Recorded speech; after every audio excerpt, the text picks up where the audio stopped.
So today I wanted to talk about imposter syndrome because as we near the end of our current boot camp, this sets in pretty hard when people start trying to interview for roles and they start giving us pushback like they don't want to interview for a role. I'm not ready.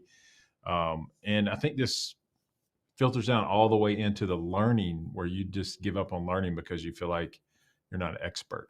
And so we see this imposter syndrome set in really hard and sometimes it keeps people from achieving their goals because I guess that fear of failure is strong, or the fear of not being good enough is super strong. Yep.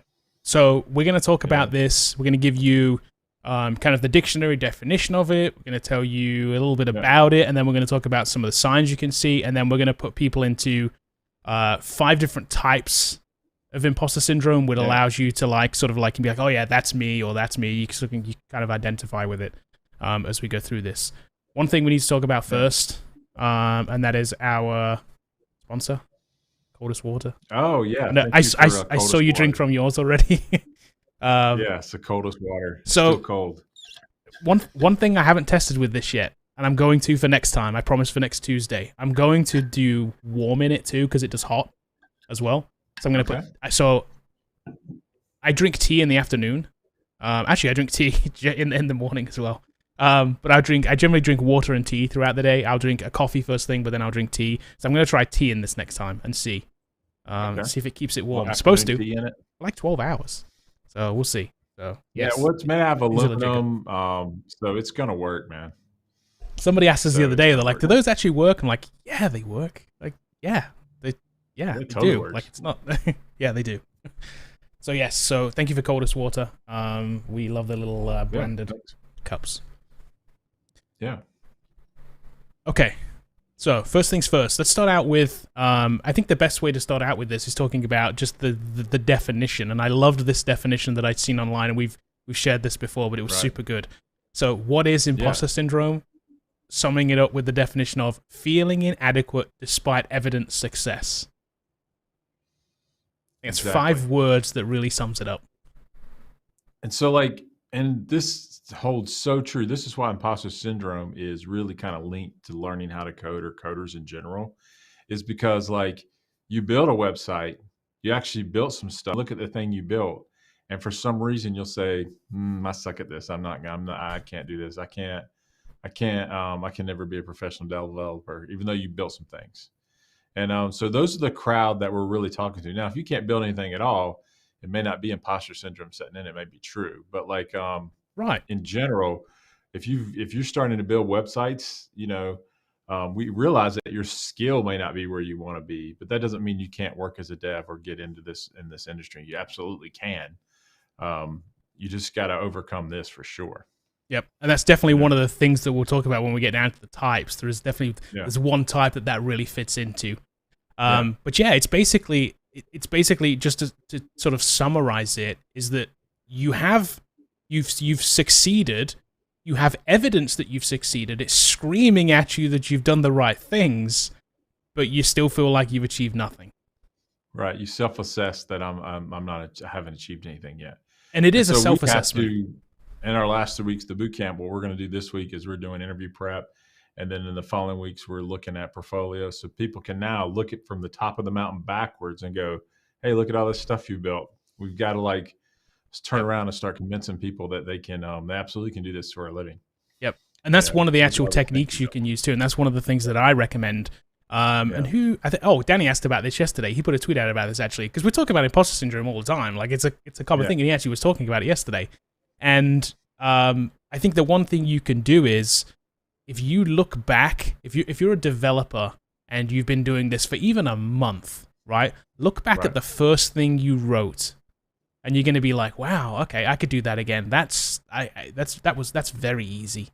You look back on some HTML and be like, "That's so simplistic. Yeah. Why was I having a hard time with that?" Yeah. You've got to realize how far you've come. You got to look at your journey. I think so. Yeah. So, according to the other thing too is I think it's something that 70% of the people have some form of imposter syndrome, but I think more that should give you courage in here. If you're here and you're a first time learner, you're just trying to break in your first job. There's a lot of senior devs that have the actually same thing. It's just that they've pushed their comparisons to a different level, Right. you know. Right. And so like so many times, people that are just learning to be a developer are comparing their skill set to say like someone like me or someone else that's been doing things, not to toot my own horn, um, but you're not trying to be me at this point in time in life. You're just Right. trying to break in. And so Right. breaking in is a smaller skill set than, you know, other things. So like, Right.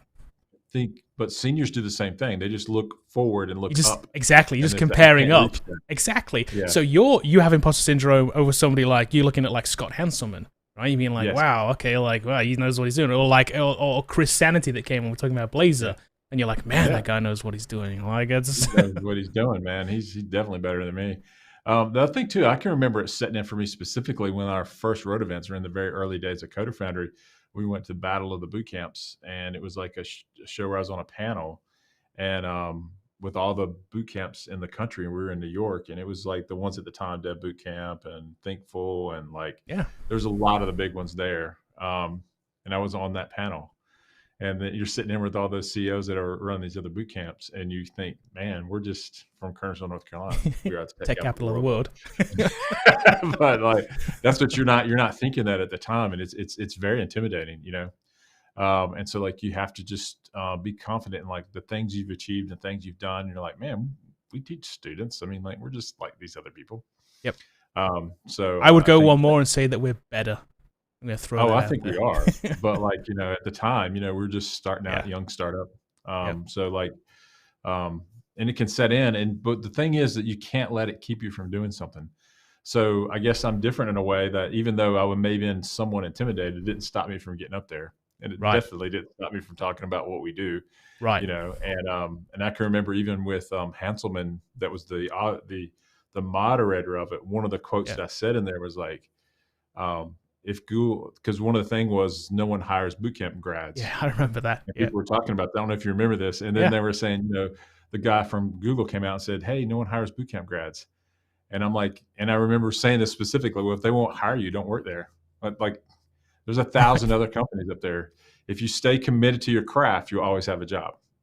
And I remember people tweeting about that later. And, you know, so you just realize you stay true to who you are, and I think you'll be fine. Yep. And I would say, even though the study, the 70% number we're talking about, 70% of people suffer from it at some point. This is not 70% of everybody at the time. This is 70% of people at some point. It's the International Journal of Behavioral Science did that study. Now, I'm not saying that they're wrong, but I think it's more than that. I genuinely do. I think at some point everybody does.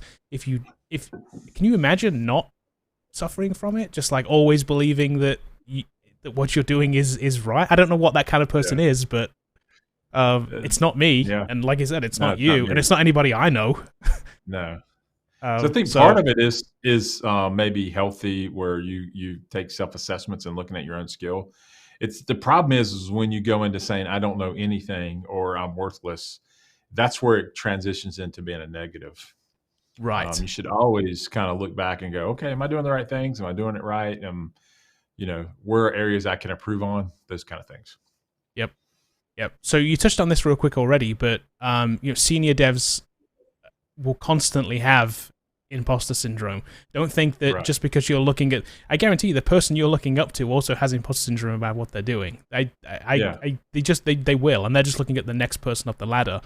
I'm sure there's a point when you reach that and they start looking sort of like sideways, right? They're going to look at, like, you get to the CEO of a Fortune 500 company, they're looking at the other CEO of a Fortune 500 company and being like, man, I wish I was as good as that lady. Like, yeah, he's got it all together. You know? Exactly. Exactly. I have no idea what I'm going to do here. You know? So like, there's a point where you're just going to look around and look at everybody, and that's kind of we'll get to that tip in a little bit, but that's something you probably shouldn't do. No, I don't think so. I don't think that's healthy at all. No. Okay, so we'll get to the 5 types here in a second. If you do have questions, throw them in chat. I will get to those too. We'd prefer them to be around imposter syndrome if you had imposter syndrome questions. If not, we'll get to some other ones at the end. And you can always super chat us if something's like hard on your mind and something you just got to have answered. Super chat us and we'll answer that one too. If you're going to super chat something and you're going to pay for it, I guarantee we will answer it. We'll answer it regardless of what it's about. Exactly. Okay. Add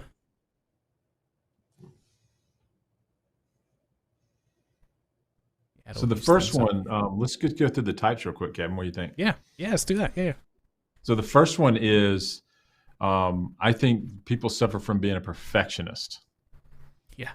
So I see mid, seniors, juniors doing this a lot, and it can also be very kind of, it can be bad even as a senior. In other words, like you're writing code, you're going to write code that other people are going to see. You're going to go to maybe a code review or release something or whatever, and you're constantly finding yourself refactoring, changing it, rethinking what you did, and it never gets out there. And that's one of the holdbacks of imposter syndrome, where you're scared to push your stuff out there because you're afraid other people are going to be critical of it, or other people aren't going to like it, or you did it wrong. Those are the types of things that you can run into. Sorry about that. Next time you should just get it. Be like, yeah, I'm on YouTube Yeah, I'm now. on the phone. If you want to go watch, like, just go watch. YouTube.com, Yeah. YouTube.com/Code of Foundry Bootcamp. Yeah. Yeah. So number one, specifically in coding as a career, perfection is an absolute myth. We're never going to keep perfection. We're never going to do it exactly right. And sometimes you just have to ship stuff and get it out the door, because that's more important than perfection. I'm not saying that we ship broken stuff. I mean, I'm talking about people that will refactor code after it's working and then break it while they refactor, Right. and they never released it before. Right. Yeah. So another thing too is like your career path. Perfection is an infinite amount of time, meaning that you can work on this forever. You have to ship it, and then you can. You just don't have that. You know, it's like any job, right? When you're a developer, you're generally given a task and a time frame, right? And that's kind of how it works. You can't. The worst thing you can do is not delivering it in that time frame, because you're seeking perfection. That's not bossing in like that. Yeah. So I remember when I was a young developer, I was working for a guy, and he gave me some great advice, and it's stuck with me my entire career. It's still sticking with me today. I was working on something, and I didn't have it done yet. I said, I've got a little more things to tweak or whatever. I need to get this done. And he told me, he says, "Hey, are you sacrificing my profit for your perfection?" And I'm like, probably.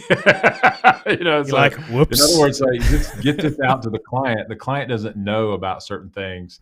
The things that you're worried about, they don't care about. And so, like, you're imposing your perfection on the clients, and the client doesn't have any expectation of the variable names or whether this is exactly followed solid principles or anything like that. They're paying for something to get the end goal done, and it doesn't mean that we ship crappy stuff. It means that there's a balance here. Right. The pursuit of perfection is something that you can never hit. And I think the technique here too is, let's say that you are given you're given a project and you're given a time frame. Well, let's say that you're given an SRS, right, and it's got like 10 things on it. You hit those 10 things, right, and you still got 2 days left. Like, that's the time to try and like tweak stuff, right? That's the time to try and like maybe take it that a little bit further and perfect it a little bit. Knowing that you'll never actually get to perfection. You'll always look back on something and be like, "Oh, I wish I had done that differently. I could have done that differently." But that's that's how you learn. You'll get another phase, and you can go address those things in the second phase or whatever. The other thing too is competing with others. I think is definitely something's always better than nothing. Absolutely, definitely. That's it. You got to deliver on something. The other thing too is we're competing with other devs sometimes. Like, other devs seemingly maybe smarter than you or whatever, and so sometimes you find yourself competing with that other person. We do this in the bootcamp all the time, is trying to convince people to, especially during the learning journey, is don't compare yourself to someone else. Worry about what you know how to do and what you don't know how to do. So just because Frank or Sally over here is a genius and you don't feel like you're a genius, it doesn't mean you have to know what those people know. You need to focus on the things that you can do and how do you apply those in the marketplace, instead of comparing yourself endlessly to others. And I think that you should always kind of be inward focused on your learning journey, instead of like looking outwardly what everyone else knows, because you may be comparing yourself to a senior and you're just going to be a junior or a mid, or you're comparing yourself to someone who also thinks they're inferior. And that's what I find funny when we interview people from the boot camp. Definitely. And we will talk about this, but in your scenario there's two people next to you who are natural geniuses, also have their own topic in here, which we'll talk about in a second. Yeah, exactly. They may also have their own version of imposter syndrome. They do. Because they're holding themselves up here and they can't get there, and they just and so like they also sometimes quit because of that too. And so like these are none of these things are things that you should quit on. Right. So okay, so let's talk about our so that was the first type, perfectionist, we call that. Perfectionist type. So what's the next type? So the next one is like when you're pursuing where you feel like you have to be an expert in every single thing. So like we get a lot of beef on this, and I'll just put it out there. One of the things that we do in Coder Foundry is we teach Bootstrap. I don't know how many times, Kevin, that we'll get something from people that's saying that you need to know the ins and outs of CSS all the way to the end, and HTML and everything before you can consider yourself a web dev. And I keep telling people, like, now you need enough to know to implement a template, because that'll get you a job. Like, you know, you don't need to know every single thing about CSS unless you're going for that type of role where that type of knowledge is necessary. But for the most web dev jobs out there, and I'm talking about deep into CSS. I'm not talking about like, do you know how to like do a select or class equals or anything like that? Right. You're talking about like using like, you know, the SVGs and animations, stuff, and like animations and like exactly, like, you know, like complete JavaScript animation libraries, and like, you know, like we had a guy on here the other day. Should I learn Three.js before I do anything else? Like, no. Like, why would you do that? Like, ever? No, you don't need to know every single thing about everything in order to work as a developer. You don't have to be an expert in everything. There's plenty of guys and ladies out there working today that know about this much of CSS and HTML. They're paid well over $100K a year to write back-end code. They know enough to change the website. They know enough to work with the template that's there. And so like they have moved on in their career and they specialize in the things they do know. Second thing that people do on the expert phase is they try to memorize everything, especially in .NET. And I'm telling you right now, you can't memorize the whole of .NET. It's just too big. Even people that work at Microsoft that work on the framework probably don't have it memorized, every single function call. And they try to memorize code because they feel like, if I can't do this from memory, I suck at coding. Right. And it's not true. You don't suck because you do it. The better skill is understanding how to research something and how to find how to do something. That's just a much better skill than being able to just memorize everything and just and recall, knowing that all you need to know is kind of what's possible. When you know something is possible, you can then figure out how to do it. It's like I have the same thing when I'm and I've used this sort of this analogy before, but when I edit video, I'm like, oh man, I'll look at somebody's video and be like, oh, I like that. How did they do that? And I'll go look it up because I know it's possible because I've seen it, and now I'll go figure it out. But I may use it like once a year, and I'll forget how to do it again next time. But I'll know just to go look it up again. Memorizing it is a waste of memory space. The other thing I think that we do sometimes is if you start coding for a living and you go to conferences and you go to trade shows and you see people walk out on stage, and or maybe even you're a famous YouTuber that you follow, someone like, you know, at Coder Foundry, me maybe, I don't know. But like, let's say that you do someone else, you look at someone else that you do follow, you look up to a lot, and they sometimes have this skill to make the most complex things easy to do. And you're like, man, I could never do that. I could never code on at a conference or anything like that. And here's the thing I want you to let you know a little bit of secret. Number one, I would say 99% of the people that present, myself included, we prep. So we're prepared ahead of time. So if I'm writing Movie Pro, I wrote Movie Pro beforehand, and then I've probably written it 3 or 4 times for my presentation, so that when I give a presentation, I know what I'm doing. And if you see me do a Movie Pro presentation for the 8th time, just know that it's probably the 50th time I've done it. Right. So in that case, I do have it memorized, but that doesn't mean that that's a skill I do on every single project, that I'm not Googling stuff when I'm trying to build it. Or it doesn't mean that the first time I sat down to write Movie Pro, I did it in 32 minutes. Right. Even though my presentation around Movie Pro is about 32 to 45 minutes. The first time it took a minute to do. But no one wants to see me struggle for 2 hours writing something, or 4 hours, or 5 hours, or 5 days. That's not a good conference show. And so, like, sometimes we look at that and we're like, man, I can never do that. So therefore, if that's what it takes, I can't do this for a living. And that's just not even realistic or untrue. Everybody that you see on it, regardless of coding online or whatever, I promise you it's prepped. Yeah, that TED talk didn't just happen on stage. It was not spontaneous. And so none of it was. No one in their right mind will walk out at .NET Conf or whatever and show off the latest version of MVC for Windows, or not MVC but WPF for Windows, or the latest version of Xamarin, or show something on Blazor without prepping it beforehand. They're not just saying, hey man, let's fire up a Blazor project. They may even say that during the conference, but I promise you that there's a lot of blood, sweat, and tears before they got there. 100%. You've seen some of those Apple demos, right? Where Steve Jobs did the demos back when Steve was running the show. Those things are superly heavily produced, heavily practiced. And when they had that demo failure on stage, like that's not through trying.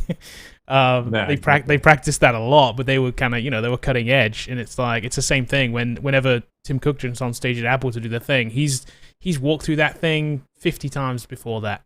Right. Exactly.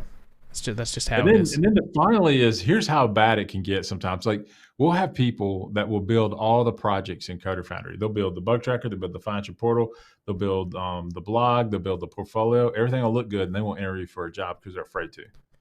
Yeah. And I keep trying to explain to them, like, no one can build these things except for CF grads. So, like, these are projects that you've built, and then sometimes the job is actually simpler than the learning process. Right.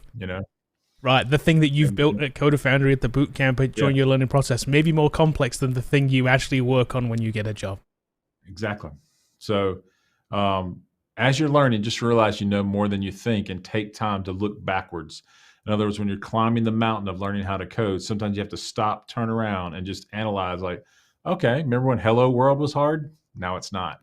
Right. Remember when I didn't know how to, like, build a nav menu in Bootstrap? Now I do. I know how to communicate to a database. Like, there's a lot of things that you learn along the way that are definitely applicable in the job. So you're not ever going to know it all, and just get that out of your head. The quicker you understand that, the quicker you'll be on your way to learning. All right. That's it. Okay, so let's go we talked about this just a little bit, but our third type here, the natural genius. Yeah, so, like, let's say that you're learning how to code, and we do see this a lot coming into CF, and you are really smart. There's a lot of people around that are just really, really smart. But for whatever reason, they start learning to code, and they think it doesn't come natural to them. And they think, therefore, since this doesn't come easy to me, therefore I must quit. There's something wrong with me. I'm stupid, or I can't do this. So working hard at learning to code is not a slam on anybody. In fact, I think everyone has to work hard to learn how to code, regardless of your natural level and intellect coming into it, because there's a lot to it. It's more than syntax. It's tooling. It's just experience level that you need to have in order to be good at coding. And just because you're naturally smart and it doesn't come immediately to you, you shouldn't quit right away. Yeah, and that's maybe the hardest thing you've ever done, which we call CF the hardest boot camp in the country, which we believe it is.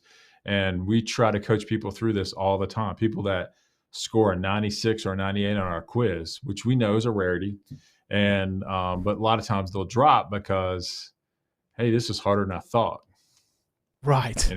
Right. Everything else has just come naturally and has been very easy, and they've gone through high school, maybe even college. It's been just smooth sailing.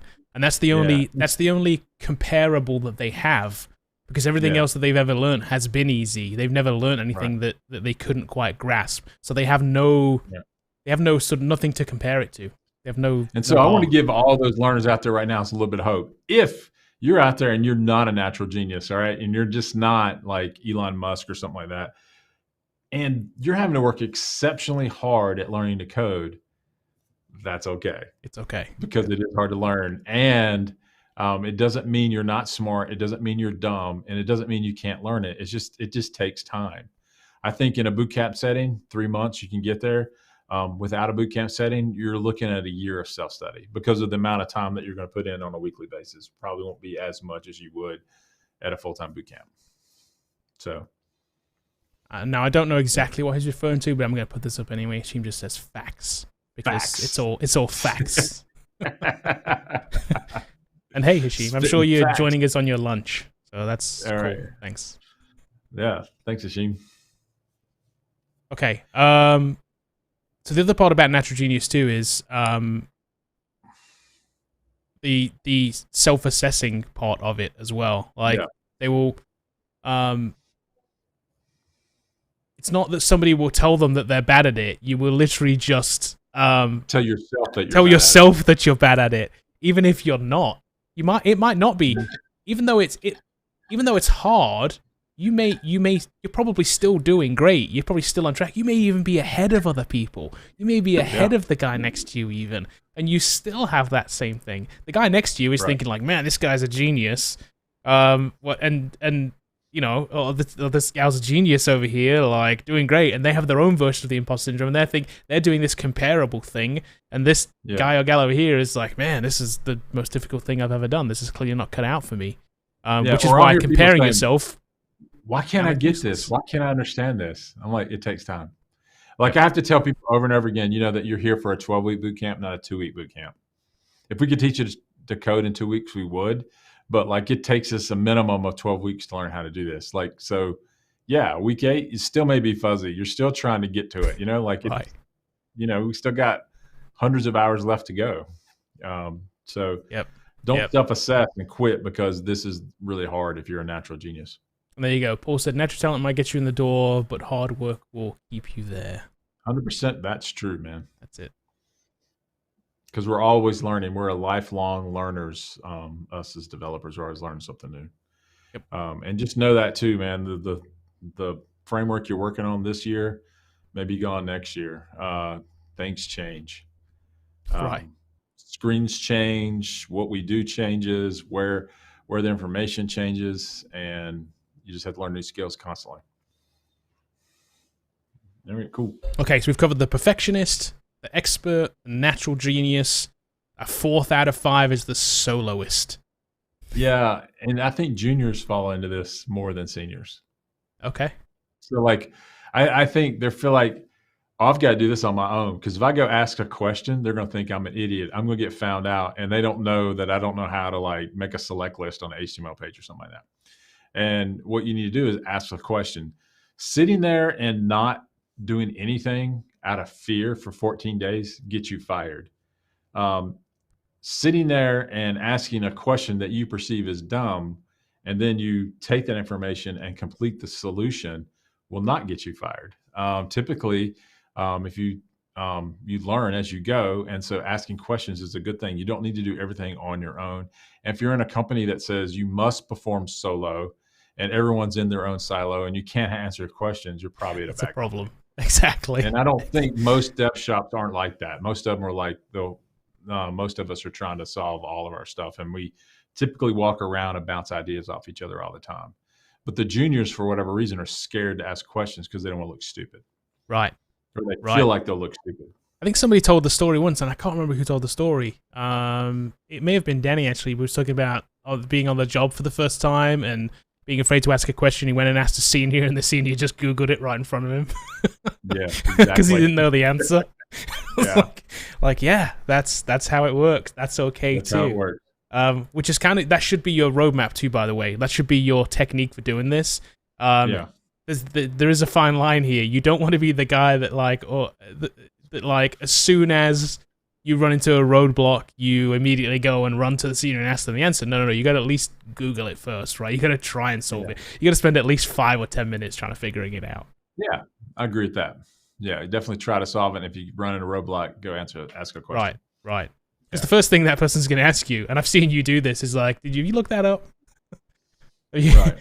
You know, you got to at least have made an attempt to try and look it up first. I'm getting ready to Google it. I just want to know if you did. Exactly, because I'm going to do exactly what you should be doing right now, and I'm going to show you how I'm going to do it. And I had a note here about the soloist too, and I think you touched on this a little bit. But missing a deadline is much worse than asking for help. Like you said, if you miss the deadline and you sit on something, and somebody comes back to you and asks you like, "Hey, I should do this thing. Do you do this?" And you're like, "No, I kind of got stuck." That's gonna be bad. That's really bad. Asking the question, not so bad. Yep. And you're right, especially if you're a junior. Yep. Okay. Let's go on to the fifth and final type of person who suffers from imposter syndrome. We label this one superhero. Right. So I think superhero is like where you feel like you have to work harder than everyone else. And that may be true in the beginning where you do have to work exceptionally hard to get to where you want to be. But you don't have to be that person that's maximum effort every single day. 90-hour work weeks. Hard work is different than what I'm talking about here, where you just have to have superhero type efforts to do things. It's not attainable. You have to sleep. You have to eat. Those types of things. And so you don't have to be a superhero to be successful in the business. You can be a hard worker, but you just put in the regular type of effort, not maximum effort. So I think superhero is part of the imposter syndrome, because you're like, if I don't become Superman, then they're going to fire me. And it's just not true. I mean, like, they just want you to get your work done. It doesn't mean you can be lazy either. It's just so you have to balance that where you're in the middle, kind of in the middle. Yeah. It's about doing what is attainable, not what is unattainable. And I don't think any decent company is going to ask you to do something that is unattainable. They're going to give you realistic expectations. And if it's not a realistic expectation, then something's wrong. Yeah, exactly. Okay, cool. So those are our 5 types. We have a bunch of stuff in here. Perfectionist. Don't try to be an expert in everything. A natural genius. We're not all natural geniuses. We work hard at what we do. Ask questions. Don't be a soloist, and you don't have to be Superman to make it in this business. You can do it. That's it. And I had a good little summary line here too that says it's okay to be a foolish beginner, at least to becoming a master. Yeah, I say that to every student coming in, that I think when you're in the boot camp, and I say this learning, is you need to risk looking foolish in order to get the goal that you want to have. And so that means that you'll ask questions that you sometimes think aren't smart, but there are no dumb questions. And so you risk being foolish in order to get the result you want. And just focus in on where you're at and not where everyone else is at, and you'll be fine in this whole learning journey, learning how to code. Keep learning, always. That's it. Always be learning. Yeah, always be learning. Check this. Kev says he's ding, ding, ding, 5 out of 5. you can't have all of these. He's doing them all. He's playing Imposter Syndrome bingo. He's got the card out. Yeah, exactly. Like, yeah, got that one, got that. Yeah, I do that. It's fun. Yeah. At least you got the natural genius one down, so at least you're there. So exactly. Okay, so let's try and do some questions here. I'm just gonna go through the questions in the order they're at. We have what do we have? We have 15 minutes or so we're good. We should be able to get through all these. And if not, super chat. You can spend $1, $2, whatever, and I guarantee we'll get to those. And you get a cool smash the like button if you liked what we just talked about. Smash that like button. Yeah, it's a good time to remind for that too. Yeah, what do we have? We have 74 people here now and only 29 likes. So if you could just go ahead and like, that'd be great. Smash it up. I'm going to force you to, but, it'd be nice. we would definitely appreciate it. Just click over there. Just a little click. Okay. All right. Let me see here. Let's do our first question. So, Kev says, I'm just trying to get good enough to get a job and keep these students' loans at bay. Is $65K a year too much to ask for first job? I don't think so. Depends on what you can do, though. But no, I don't. I think that's in the realm. Here's what I would say, though, Kev, is make sure that your number one goal over salary is get the first job, because the second job will be a lot higher. So like your first job is to get a job, just like you're saying, get good enough to get a job and keep those student loans at bay. That's your first goal. So whether that's 50 to 65, somewhere in that range, you should be able to achieve that. Make sure that you have projects that you can show on your portfolio, and that'll help you get perform better in interviews. Watch your other content about having a portfolio. So definitely 65K it's pretty good. I mean, that's depending on where you live, Yeah. So, but yeah, that shouldn't be your exactly. It should be your ultimate goal. That's not your ultimate goal. Right. Based on where you are, take that into account too. But it's you're ballpark right for sure. Yep. That was an interesting concept. Randall says, "Can imposter syndrome push a developer to achieve more?" I don't think so, Randall. I think what happens is it causes people to quit.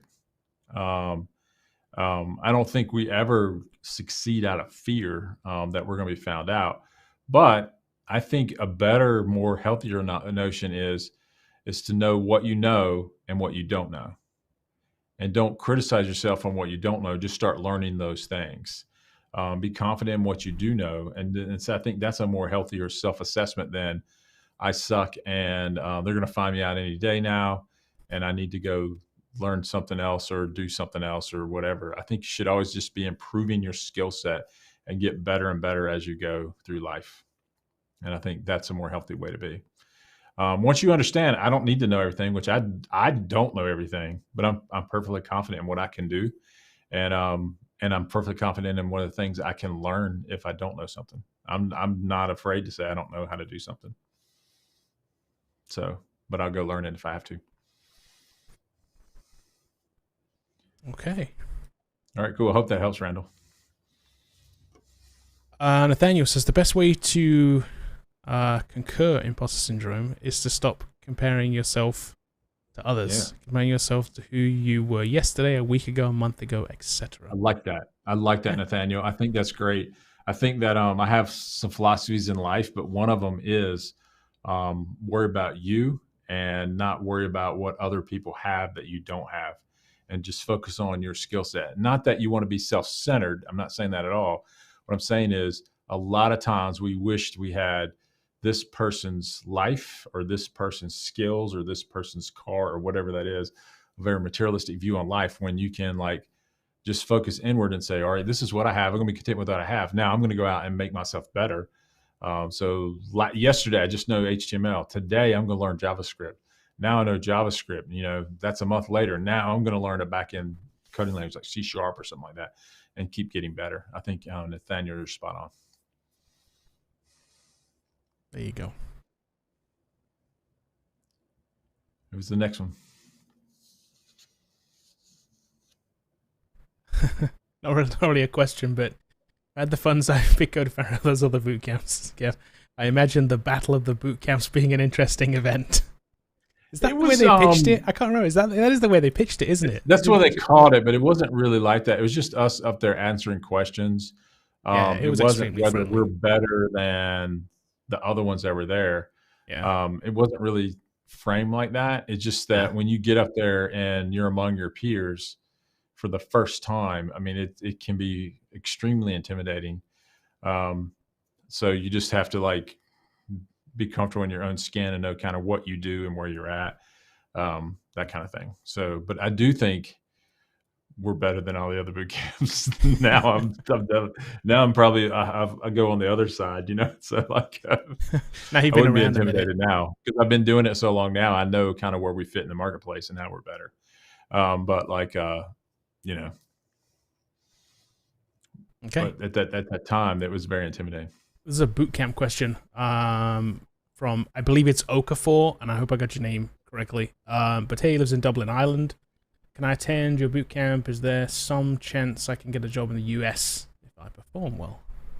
So your ability to perform well doesn't mean that we can get you to the US. So that's maybe an immigration question. I don't know the answer about that. So, but you can attend the boot camp for sure. And I would imagine if we teach you C# that you can get a job in Dublin, Ireland as a .NET dev. I haven't looked at the job market in Ireland, but I'm sure there's Or it's used. somebody doing code there. You know, so I don't know about the immigration question if that's going to be a problem for you or not. Since you're already out of country, if you have a visa and you can get here, then you could probably work here. I hope that helped, Okafor. Okay, Amnesia says, I get this feeling intensely a month before when I switched to Java from C#, which whole IDE and tooling difference overwhelmed me. It does. But take it one day at a time and realize that you're going to get it. At first, when we look at, like, if you've been in, like, I don't know what your previous IDE was, but let's say it was Eclipse, and then you look at something like Visual Studio, they look different. They do things differently, and it just seems kind of overwhelming. And it is at first, but then you'll get comfortable with it. And then you'll realize that Visual Studio is the best IDE on the market. So, like, how did I live without this thing? Now I have to go back to Eclipse. So sorry if you're using Eclipse every day. There was a poll running on, it was on Facebook in a group where they're talking about that. I need to go back and check. But at the time when I'd looked at it, there was a few thousand votes on it around like best IDE, and Visual Studio was winning in that poll. It was actually beating out. Well, they also had VS Code in there as well, even though not a true IDE, but still they had it in there, and it was beating out VS Code as well. It was interesting. Yeah, it's pretty cool. Okay, Walter says, the start of every IT project is painful, regardless of your level. There is always someone in the company that can help. Usually there is. If there's not, we're all in trouble anyway. So, so obviously, you can get there by asking for help and talking to people for sure. Okay, Neil says, finishing my degree in computer science in June, planning to apply for jobs in July. Switching careers from banking. That's awesome. My projects are based on .NET Core MVC 3.1 and above. Is it worth learning MVC 5? Non-core. No. I don't think so. I think right now just stay with MVC 3.1 Core or .NET 5. MVC 5, the older version. Oh, he's saying the old MVC 5. Okay, yeah, I don't think that's worth learning at this point. You can go back and pick that up if you get hired on to do an MVC 5 job. I do think there's a lot of MVC 5 stuff out there for sure, but you need to go to market with what you've learned with comp sci. Go to market with that, build project with that, and trade on that, and you'll see a lot more .NET Core work out there, and that's where you want to go. So I wouldn't learn something brand new just because of, again, imposter syndrome setting in there a little bit, like where you're saying like, oh, I don't know enough. I need to learn the new stuff and the old stuff. No, just learn the new stuff, and then, you can learn the old stuff when you get there. They'll pay you to learn it. Okay, Ramsey, you guys know much about the UK job market? I don't believe that we do, but we did have a recruiter on here before from the UK, and maybe we'll have him back on again, because we were talking specifically about the UK job market and what he told us at the time, which was it was in the last 12 months, that's for sure. I don't know exactly when, but it was within the last 12 months that .NET was super popular in the UK. Yeah. So that's as much as I do remember from that conversation. So looking in, I'm sure Indeed has UK job listings, or any kind of job board that's prevalent in the UK. Just look that up and start searching for web developer jobs and see what it's like in your area. So the UK, that's a big term too, isn't it, Kevin? I mean, UK, United Kingdom, is that just Britain, or is that? No, that's the whole. That's Britain. That's the whole Wales, Scotland, everything, Ireland, right? So like that's like saying, I guess the US job market would be different, but then we have 50 states and they're all kind of varied. Yeah, but I guess there it's like it is a little bit more, even though it's smaller, it's also micro, because he was saying that like jobs specifically in Nottingham, which the area that he was talking about, was very .NET heavy, but other parts of the country wasn't. So it's like, think about it as being the US shrunk into a much smaller scale, where it's more micro things around cities. Right. But do your homework. It should be easy to find what the job market's like there by using job board searches. Should be easy. Or talk to a recruiter that works there, and they'll tell you what it's like. Yeah, go ask a recruiter. Yep. Okay, Potato Grammar. I love the name and the picture. It's funny. What about starting from 0 at the age of 35? Yeah, I think you should start right now and start learning to code. Yeah, if you want to learn how to code, today's the day to start. Age 35 is not old at all in any stretch of the imagination. So, yeah, get going. There's no reason that your age is not a reason to not start learning it. Yeah. I guess from that question you're asking, is it too old? The answer is no. No, no, not at all. Just keep doing it, man. Yep.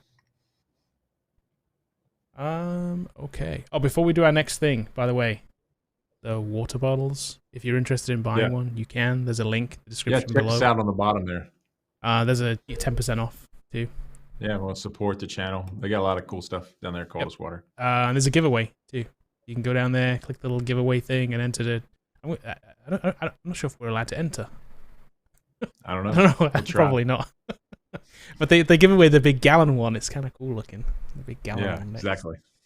Okay, let's go to our next question here. Dan says, when you mention using Bootstrap, do you mean using the grid and breakpoints and style with your own CSS, or is it stay in the HTML and use lots of classes? All the above. Both. Typically, I'm using Bootstrap, and that's pretty much the way I build websites out. But sometimes that also have my own CSS that I use, and sometimes I'm overriding things in Bootstrap, maybe like a button colors. I don't like their colors. I can like match the colors up with what I want. I'm using custom classes for that. But in general, yeah, I'm using the grid for sure to lay things out. That's the structure of every page. I use containers. That's what I'm talking about. And then you may use other CSS or other JavaScript to enhance that. But you literally can buy a Bootstrap template and put that on your project if you're not a design wizard, and just use that. That's what I mean. You don't need to know every single thing about CSS to get a job, is what I'm saying. Right. Okay, back to our previous thing. The perfect answer from the perfect person. Yep, Paul. Paul said he You was got hired literally at coding 39. after 30. He got hired at 39. And I know Paul's Yep. story. He did it for 5 years, which he will tell you if you go watch his channel. He will tell you was too long. So don't take 5 years to do it. But you can get there. You can get there. Like I said, he got hired at 39. So definitely attainable. And the thing is, man, once you're a coder, you're always a coder, man. Like once you're hired in, you're just hired in, and then they don't really care about your age; they just care about what you did. Yep. Jose says it's 41. Only been developing for the last 8 months. That's awesome. Nice. Keep going, man. Keep going, Jose. Appreciate it. Here you go, Nathaniel too. Is 35. Start today. Yeah, awesome. I love it. Start today. Today's the day. Start right now. So I think that's the day you start is today. Not tomorrow, not yesterday, but today. Okay, let's see. I hope I get your name right. I think it's Ishmael. Wants to know, is it really possible to get a job without experience and with a portfolio? How good should the portfolio be? All right, let me ask you a question. Do you think that people get hired right now without experience, new devs? Or is everyone only getting hired with experience? The answer is obviously there's new devs being hired because we would run out of programmers. They would all retire, quit, or die. So that means new talent is constantly being pushed into the environment. And so whether you're from a CS degree, you're from a boot camp, or you're from free code camp, it doesn't really matter. Can you prove that you can code? And that's what everyone's looking for. And the way you prove that is with a portfolio of projects. And how good should it be? As good as you can make it. It can't be good enough is what I would think. And I would think it needs 3 projects on it that are like database driven projects if you're going after full stack. If you're going after a pure front end job, you want to be a designer, that's a whole different type of portfolio. But let's take about the full stack jobs.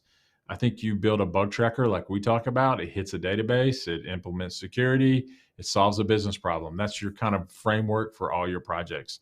So can you win with tic-tac-toe? Some people have, but I think it's easier to win if you have something that solves a business problem and truly shows that you can build full stack projects. Anyway, I hope that helps. You can definitely do it. Okay, let's see here. I think it's Tiergesh. I got your name correct. says, even in a WhatsApp group, lots of people talk about this technology, that technology, and I feel like I'm not good enough to do that. I'm a bit demotivated. All right, then turn off WhatsApp or Twitter. It's the Twitter and WhatsApp being the same kind of thing, and everyone's talking about what they know about. That's just what they talk about. And just Right. because you don't know what they're talking about doesn't mean you can't do that. You have to start doing it and accept where you're at, do a self-assessment and say, all right, this is where I'm at. I don't know how to do hello world. Okay, maybe that's where you're at right now. Learn how to do that. I can put an H1 tag on an HTML page and type in hello world or, whatever, and then start learning from there. You got to start somewhere. And just because there's people out there that know more than you, which will be always the case, doesn't mean that you shouldn't start. You don't have to be as good as those people to get a job. You can do it. That's it. Here's an interesting thing from Hashim. Look, his personal imposter comes from feeling like a fraud because I use so many tools, libraries, and frameworks to get the job done. Dude, I was talking to someone yesterday, Hashim, and they were asking me how to write, and I'm just very technical, how to write a type ahead control. So type ahead control is like you type in you type in a box and it does the search filtering for you and brings back the results without you having to scroll through a really long to-do list or a list of items. So for example, if you had a state drop down, you could type in North Carolina and it would automatically go to the ends and find it. Yep. He's asking me how to write that from scratch. And I said, I would go get type ahead JS and just stick it on the page. And he goes, why? Well, I don't want to bring anything in. I want to know how to do it. I said, well, how long did your boss give you to do this? I got to have this done tomorrow. I would go get this thing and just and do that. It's like It's like people that want to rewrite the grid component or rewrite a chart component or rewrite. There's no reason not to use tools, libraries, and frameworks to get the job done. Because Hashim, and we all know this, what are we tasked with doing? Getting the job done. That's what we're doing. The company that was asking this person to write this isn't asking them to write a type ahead control. They're just told them the feature that they wanted. And so he says, "Oh, I've got to write this from scratch." Why? When there's a free one out there that you can just use and be done with it. They're not paying you to do that. They're paying you to get the job done. And I think I know Hashim very well, and that's where his mind is. He wants to get the job done. If you could deliver, how does it matter how you got there? Right. And the smartest person will leverage. The smartest person will just leverage the tools that are available. Yeah. I see that as being a much smarter person rather than trying to recreate the wheel that's already there sitting right in front of you. Just stick it on. And that's it. It's like the same people that say, you can't use Bootstrap. You're a fraud if you use Bootstrap. I'm like, really? So you wrote the HTML5 spec? Are you the one that did that? I mean, like, are you writing the web server it runs on? Did you write that code? No, we all use frameworks and tools to get the job done. And we're just blessed to live in a time when there is so much stuff out there that we can lean upon to allow us to get over the ordinary and the mundane to build out the thing that's specific that they're being asked to build. And, it's like, I don't know, people complain about using Bootstrap, but they'll run to React all day long. They're both frameworks. I don't understand why you would use one or the other and complain that you don't know anything because you use Bootstrap. At the same time, you classify yourself as a React expert. That's built on TypeScript, by the way. So like, are you rewriting that? Right. So, it's just like you should use tools to do what you need to do to get the job done, for sure. Yep, definitely. Okay, a couple more quick things here then.